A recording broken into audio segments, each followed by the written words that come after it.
A very good evening to you all in this strangest of Holy Weeks. I hope you're all well and coping with this very difficult situation. I urge everyone to keep in touch. Feel free to call me or Anne if you need anything or you just want to chat. This is such an important time to be here for each other. Believe it or not, it was only a month ago when Anne and I preached on the subject of living without worry. At that time, there will have been some who had very real things to worry about. Those waiting on medical tests for themselves or loved ones. Those anxious about their jobs or relationships. But for many of us, life might have been relatively smooth, and any worries we had would have been minor. At that time, I claimed that of the things we worry about, 99.9% never happen. And I also quoted to say that life is 10% what happens to you and 90% how we react to it. And for those reasons, we can and we should be positive. The thrust of the message was that it was all about trust and faith in God. We know that this life is not perfect and that there'll be problems. But our Christian faith should be such that we can trust God to be looking after our well-being. Constant worrying is about everything doesn't square with a life of faith and trust. But since then, our whole world has been turned upside down by this crisis. We all now face such a huge array of very real concerns that it threatens to overwhelm us. So many people have lost their livelihoods, either temporarily or permanently. What will our high street look like after all this is over? And all those things that brighten our lives, the theatres, the cinemas, the cafes and restaurants, how many of those will recover? And what about our churches and our schools and our universities? As difficult as it may seem, we can look for the positives and look to the future. We will certainly get through this crisis. Life will return to something like normal. And when it does, my hope is that this experience will have taught us some valuable lessons. Hopefully we will all have learnt to live simpler, more sustainable, more ecological lives. Do we need to be forever flying all over the world for experiences when this country has so much to offer?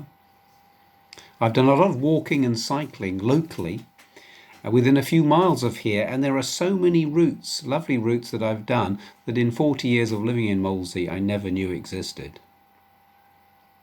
How much more will we certainly appreciate what NHS staff and all medical professionals do? And what about appreciating what teachers do day to day? How much more will we value our local shops, our cafes, our libraries, our community centres?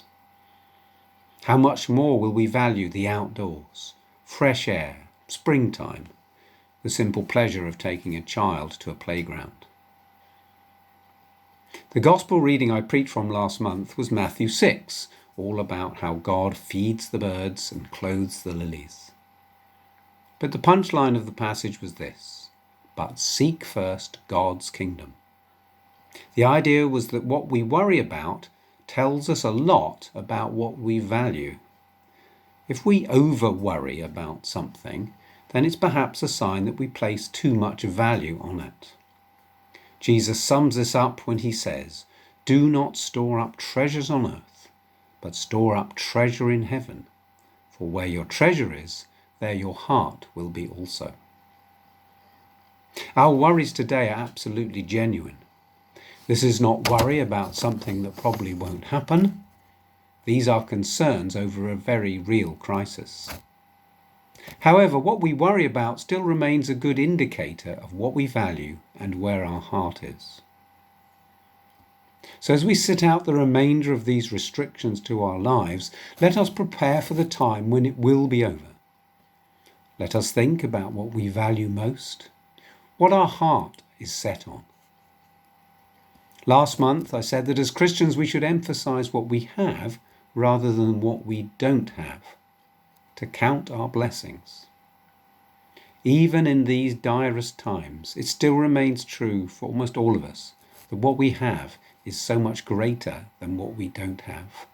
And what goes right with our lives is so much more than what goes wrong. And we continue to thank God for that, even as we ask for his forgiveness and for the healing of the world. For our Gospel reading today, we read from those wonderful passages in John's Gospel, chapters 14 through to 17, as Jesus comforts his disciples and prepares them for his arrest, his death, and his resurrection. And at the very start of the section we read, "Do not let your hearts be troubled. Believe in God, believe also in me. In my Father's house there are many dwelling places. If it were not so, would I have told you that I go to prepare a place for you? And if I go and prepare a place for you, I will come again and will take you to myself, so that where I am, there you may be also. And you know the way to the place where I am going." Thomas said to him, "Lord, we do not know where you are going. How can we know the way?"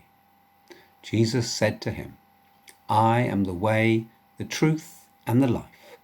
No one comes to the Father except through me. If you know me, you will know my Father also. From now on, you do know him and have seen him." Bless you all this Easter, and I so look forward to being able to have fellowship with you once more.